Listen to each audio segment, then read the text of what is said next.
Little Riders! Welcome back sa ating vlog. I'm Mommy Mariel, the mom behind Little Rider PH. At kasama ko ngayon si Kuya AJ. Say hi, Kuya AJ. Hello. So, isa siya sa mga biyasa sa mga 49cc o sa mga gas-operated units natin dito sa Little Rider PH. So, kung may mga tanong kayo about sa mga rides nyo, baka ito na ang sagot sa tanong nyo. So, Kuya AJ, ano ba yung kalimitan na natatanggap nating tanong dito sa shop? Ang palaging natatanggap namin na tanong, ma'am, dito.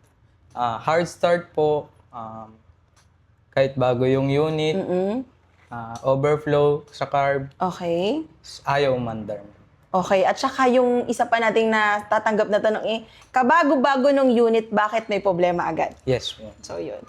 Alam naman naming nakakainis talaga, lalo yung kita mo yung bata excited na, tapos hindi man pa start yung motor or yung ATV, at gusto mo na siyang ibalik sa store kasi feeling mo sira talaga siya. Pero kung sasabihin namin sa inyong what if, normal naman po talaga yung nangyayari. So, konting background muna, ang 49cc engines natin or makina ay may tatlong components. Yun ay air, fuel, and ignition. So, first muna, Kuya AJ, saan ba ang air filter ng ating mga 49cc Enduro? Ang air filter po, ito po. Dito po banda sa carb. Okay. So, kalimitan naman hindi yan sa air filter Yes, pag po. hard start. Pag So, hard start po, ma'am, is check po muna kung may barado sa carb. So next na natin is carburetor. Yes, ma'am. Yun yung next na culprit natin. Yes, ma'am. Okay. So, kahit bago yung unit, dahil maliit ang makina ng mga 49cc Enduro natin, possible na magkaroon ng bara sa jettings. Yes po. Tama? Kahit maliit lang po na katiting ang pumasok sa carb, ma'am, possible po na mag-hard start. Mag-hard start na tayo. So, Kuya AJ, pwede mo ba kaming turuan ngayon kung paano magtanggal, paano maglinis, at paano ibalik ng tama yung carb? Yes, ma'am. So, tara. Check natin. So, Kuya AJ, ano bang tawag dito? Drill? Drill po, ma'am. What if wala silang drill sa bahay? Pwede naman pong mano-mano. Mano-mano, so screw. Yes, Screwdriver. Tapos, yung screw, basta mahaba lang. Yes po, ma'am. Okay, saan nila ipapasok? Una pong tatanggalin, itong air filter po, ma'am. Air filter. So, ilan ba yung screw niyan? Dalawa. Dalawa po. Okay. Hawakan ko. Pag natanggal na yung air filter, dalawa yung screw niya. So, kahit sa bahay, pwede lang nilang gawin ito. Hindi na kailangan Ito po. dalhin sa shop. So, ayan. Okay?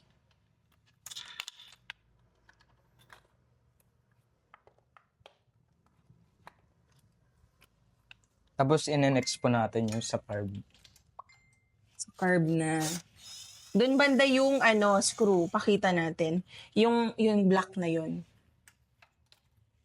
Yan.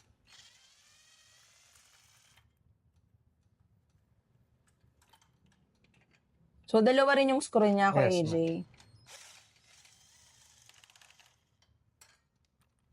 Okay. Ayan po. Natanggal na po. Then, tanggalin po natin tong sa throttle. Naikutin lang siya. Yes po, ma'am. Okay.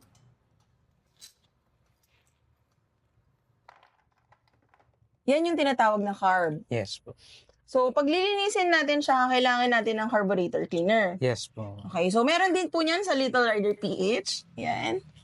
Then, ito po. Tanggalin lang po natin yung screw. Yung yellow na screw, guys. Okay.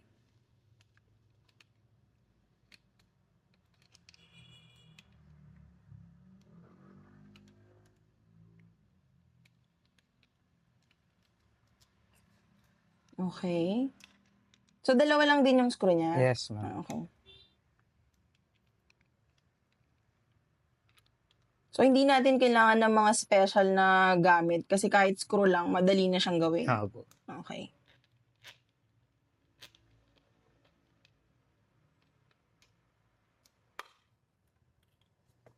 Tapos, Ito. bubuksan siya. Yes, ma'am. Okay. Ang karaniwan lang naman po na nililinis dito, ma'am, is ito pong valve niya. Okay. So, ang liit pala talaga. No? Yes po.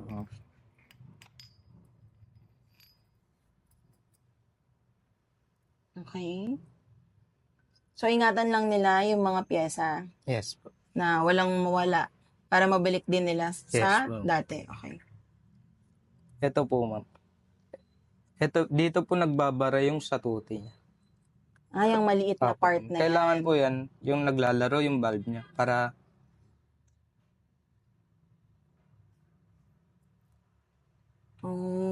Okay. So, paano ko siya lilinisin?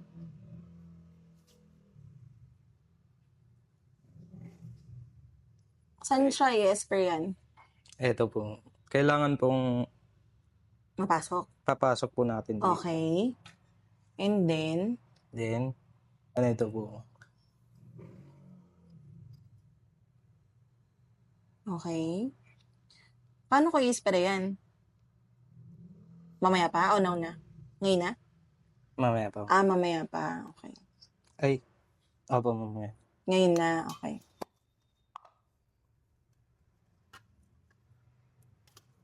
Okay. Kulang ng basa ako. Okay.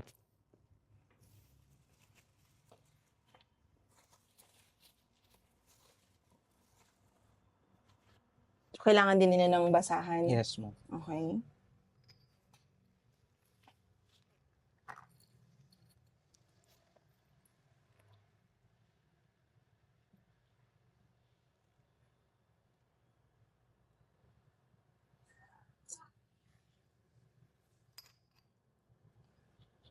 So, yun. Ito po. Doon sa bilog. Pupusitsitan mo lang po to.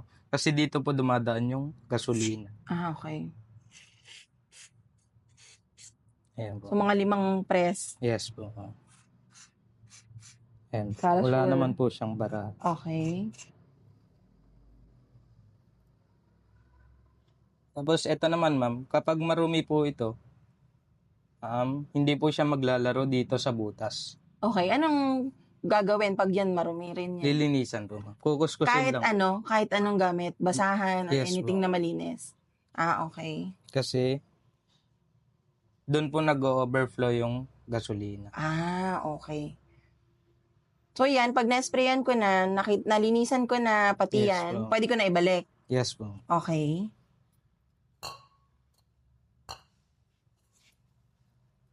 So ipapasok lang din yung... So sobrang liit niya talaga. Okay. Okay. So yan, yung ginagawa natin na yan, ibabalik na natin. Yes, po. Okay.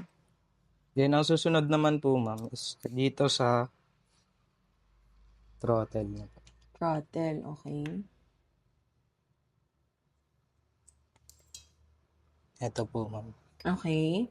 Minsan kasi, ma'am, may bumabara po dito. So dapat linisan din. Linisin din po. Okay. Okay. Pati yan. Yes, po. Okay.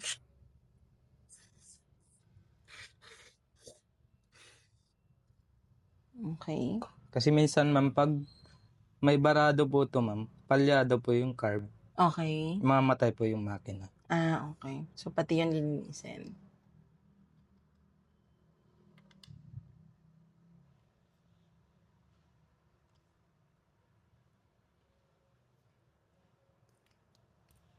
Ito, babalik na po natin.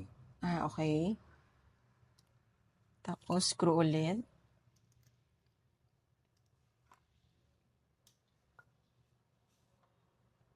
Hindi naman din pala ganun kakomplikado maglinis. Madali lang po. Madali lang din naman pala.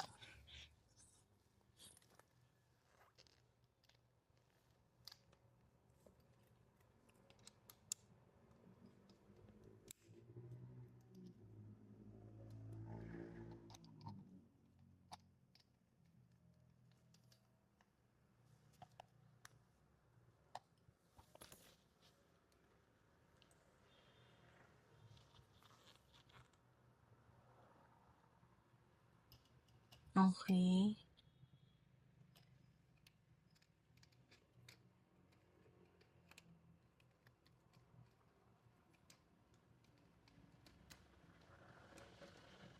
Madali rin naman siyang ibalik. Yes po. Hindi masikip. Hindi po. Okay.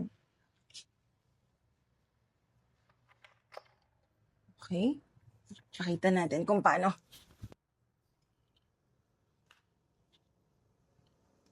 Ano yun? Yung screw na mahaba, dyan Yes, ipapasok. Okay. So, dalawa siya.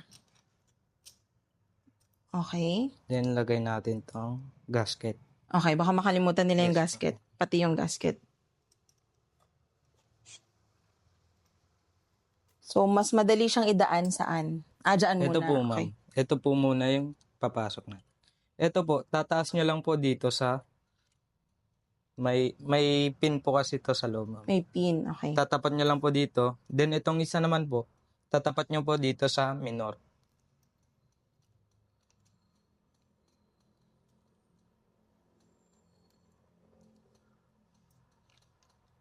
Okay.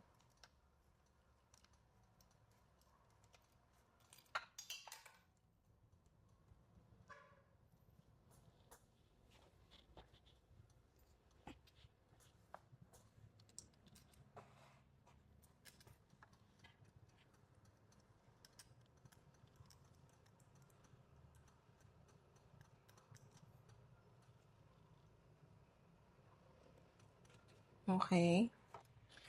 Then, itapat lang Po, din. ma'am. Tatapat lang. Okay.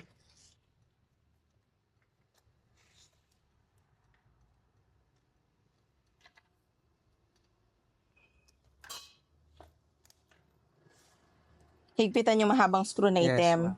Okay.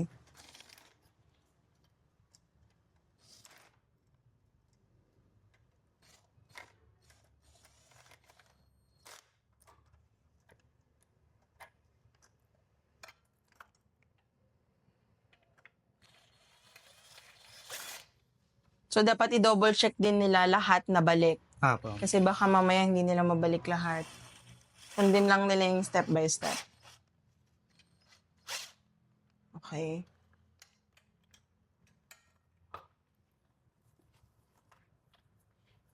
Tapos, ang next po is yung air filter niya. Okay.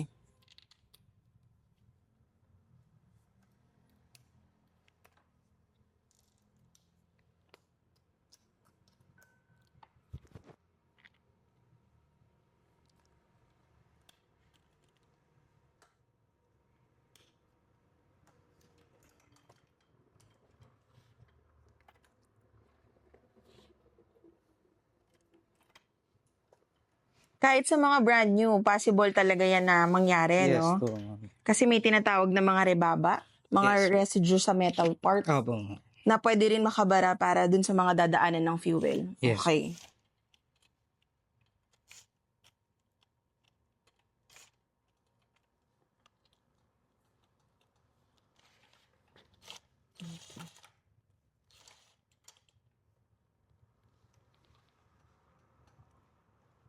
So, Kuya AJ, kung kunyari, na-check mo na yung air, na-check mo na yung fuel, yung carburetor, nalinis mo na rin, tapos ayaw pa rin siya mag-start. So, ang third na titignan na natin is yung ignition. Ignition coil po. Okay.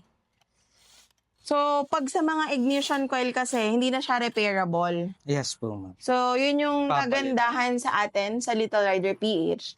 Kasi, kompleto tayo sa mga parts. Yes. So, kung ang problem na nila is yung mga ignition coil, so, makakabili kayo niyan dito sa amin. So, yun yung kagandahan naman sa mga after sales natin. So, kay AJ, recap lang natin sila. Yes. So, ang 49cc Enduro and ATV ay may tatlong klaseng components, yung makina niya, air, fuel, and ignition. Yes. So, kung na-check na nila yung air or air filter, next na natin is carburetor. Yes, ma'am. So, yun yung fuel. So, pag na-carburetor cleaning na nila at ayaw pa rin mag-start, next na nila is Ignition coil. ignition coil. At Yes. saka ano pa yung isa nila? Spark plug. Yes. Tama. So, ang ang ignition coil natin is hindi siya repairable. Yes. So, yun po yung advantage ng mga Little Rider PH na clients namin kasi meron po kaming parts dito sa Little Rider PH. So, may mabibili po kayong piyesa sa amin. May after-sale support po kami. So, kung gusto nyo po ng mga ganitong klaseng content, don't forget to follow us on Facebook, TikTok, Instagram, and subscribe us po sa aming YouTube channel, Little Rider PH. Dahil dito po sa Little Rider PH, we just don't sell toys. May support po kami sa after sales and we make kids super happy. Pati na rin si mommy and daddy.